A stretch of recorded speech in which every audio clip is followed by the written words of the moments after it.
Hi, guys. Welcome to the Lit Mag Lab podcast. This is Vevna Forrow. Yeah, let's get started. All right, guys. So previously we discussed pen names and the pros and cons of using one. So listen back to that if you're curious. Also on how I came up with my pen name and some other examples and things as well in that episode. I think it was nearly an hour, so I apologize. I will try to trim these down. I was going to say chimichanga down. I literally almost said chimichanga, guys. I don't even know why I'm thinking about food. I meant trim down, not chimichanga down, for the record. And yeah. Anyways, I think in this episode, I want to discuss publication rights a little bit. Something that comes up from time to time on sites. If you're a first-time submitter into the Lit Mag and journal world, you may often see this term used. And it can be quite confusing, if you're not sure what, your rights are, after work is accepted. And you want to be aware of this beforehand, before submitting because, yeah. So first, North American serial rights. That is a common one, especially if you're a poet in the U.S. So basically what that means, and the abbreviation is FNASR, essentially that means, you're giving that lit mag journal, or press even, first rights to your work. So they are going to be the one that's deemed the first that has ever published it. And they alone should only be that, you shouldn't be the first publisher of that. It should be them. And once it's published, the rights revert 100% back to you. So that is typically, what you see in the U.S. and I think even Canada. But yeah, first North American serial rights, it is something that comes up quite a bit. Now, I think if you are to submit to a place in Europe, it could differ. I'm not 1,000% sure on that because I've mainly submitted to U.S.-based lit magazine journals. Not always. I have submitted to some based, in other countries as well. But for the most part, each one I've submitted to, whether they be based in US or not, they've had, first serial rights, essentially, So it's so important, I think, that the rights revert 100% back to the author. I really hate seeing places that state after your work is accepted, it'll be held for, X amount of months, or you can't submit it anywhere for X amount of months or X amount of years. I've seen some places say 1 to 2 years. You have to wait to have that work published elsewhere or to submit it elsewhere. So I really don't like that. I feel like poets should, it's their work, so they should be able to, republish it whenever they want to. And it's totally understandable about like chapbooks and, book collections and stuff like that, until it's like published and completed. That can take some time, a couple of months or even a year sometimes or more. But I feel like, when it comes to individual poems and small groups of poems and things like that, even, short stories and flash fiction, any shorter work, right? I feel like especially, most lit mags and journals should just have that, first serial rights. Not everyone does, so you have to read very carefully. And if you're ever not sure about the rights, to your work or what their terms are, always reach out to them, use the email and say, hey, after, if my work were to be accepted, what are your policies on rights? Do you have first serial rights? Do you have second? If it's not clear on their website, that's a red flag. If it doesn't mention that anywhere, I feel like all websites should state that. But it's good if you're running a lit mag or journal to have an FAQ or submit page or some sort of page where all of the frequently asked questions are. Usually it's paired with the submission guidelines or a FAQ page. So you just want to be very careful about that. After acceptances, and I'll go into this in another episode, perhaps, like what happens after acceptance typically in most places. But there are some contractual agreements, and you have to always, whenever you're signing a contract, not every place is going to have you sign a contract, especially I've seen this with most places with first serial rights, but if there are any payments involved or things like that, there's usually stuff you have to sign or, things like that. Not always, but there are some places like that. So you want to be very careful, read the fine print, read the contract and agreements. Of course, if a publisher does not fulfill their end of the agreement, right, then the contract is voided. Obviously, it's not, valid, and you should be able to get out of it. I know some poets have, or writers in the world have even, had to get legal help over some, publishers not coming, not fulfilling their end of the contractual agreement and stuff like that. But yeah, anyways, I love places that have first serial rights, and a lot of places and publishers, they also permit reprints. There are quite a few out there. I mean, I haven't come across thousands upon thousands, but there are quite a few out there. And some places even pay you for reprints. So you shouldn't feel like, this poem's been accepted in one place, no one else is ever going to take it. That's not true. I've seen poets resubmit poetry to places, with first serial rights and get accepted elsewhere. The only thing you want to do is totally be, completely upfront. Like, this was previously published in, this journal, Lit Mag, in this, year. And that's usually all that others require, for first serial rights, to credit the first publication place. We at Dippity also have that. We prefer that poets, say this was first published in Dippity Lit Mag, right? It makes sense, right, to do that, to share that it was first published through that Lit Mag or journal and is being republished, right? And yeah, we've had poets submit work to Dippity, get accepted, and they had it republished elsewhere. That's totally okay. I feel like poets should be able to share and get their work reprinted or published online or in print again elsewhere. I think it's really cool to be able to do that, for others to do that. And yeah, so be very careful about, serial rights and what rights others will have to your work once it's accepted. And if you ever feel really uncertain or anything like that, it's always okay, after acceptance to say, hey, I don't want my work published with you guys. I actually changed my mind. It's okay. You can totally do that. You can, say you don't want your work going forward for publication and withdraw it. That's totally okay. So, yeah. Second, serial rights, again, you'll find places that, allow reprints and stuff. They're out there.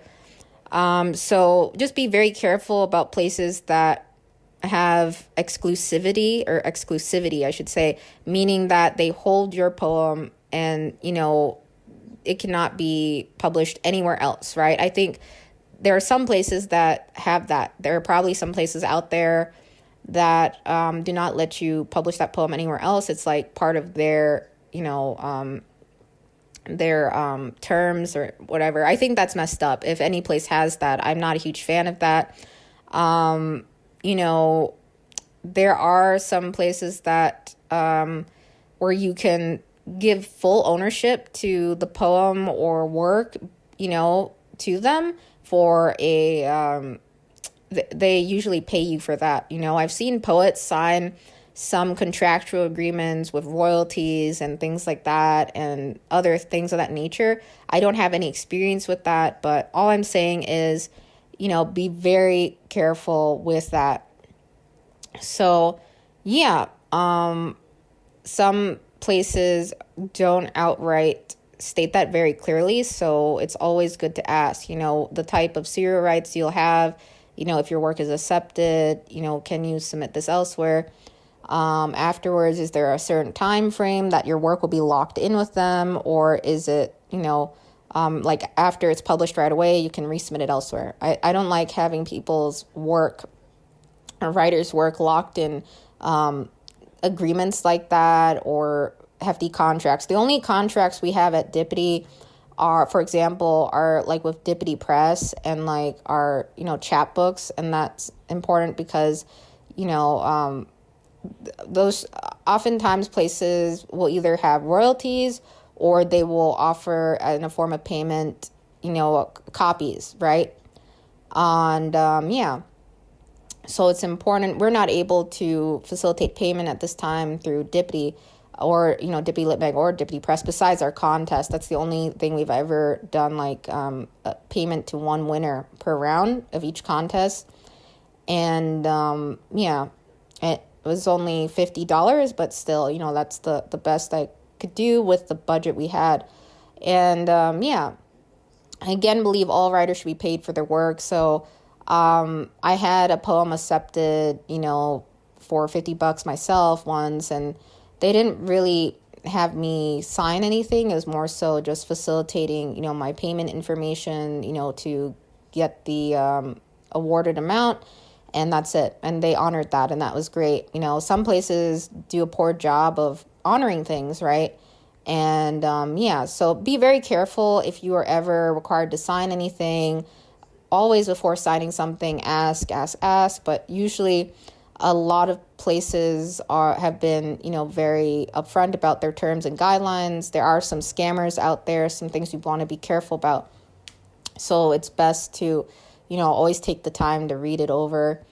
And if you're a lit mag journal editor, or you're starting a lit mag or press yourself, if you're not sure what agreements look like or what they're supposed to consist of, whether it be for chapbooks more so, what you can do, I think what helped me for this personally was to, submit to places. I submitted to places, I got work accepted.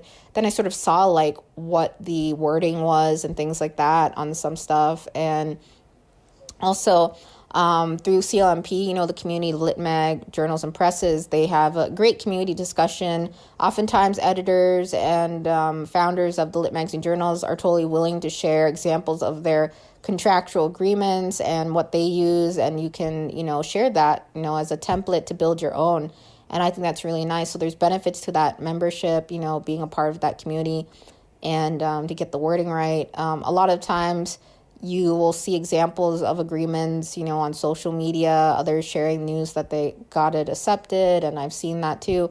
So, on Facebook, Instagram, others usually sometimes screenshot those too, or on Twitter, or formerly Twitter X. I don't use that anymore as much, but you're bound to find examples of those things. But best thing is, most editors and journals are very open and willing to help fellow editors, is what I've seen, and lit mag. So don't be afraid to reach out. Don't be afraid to ask, whether it be a poet or a publisher.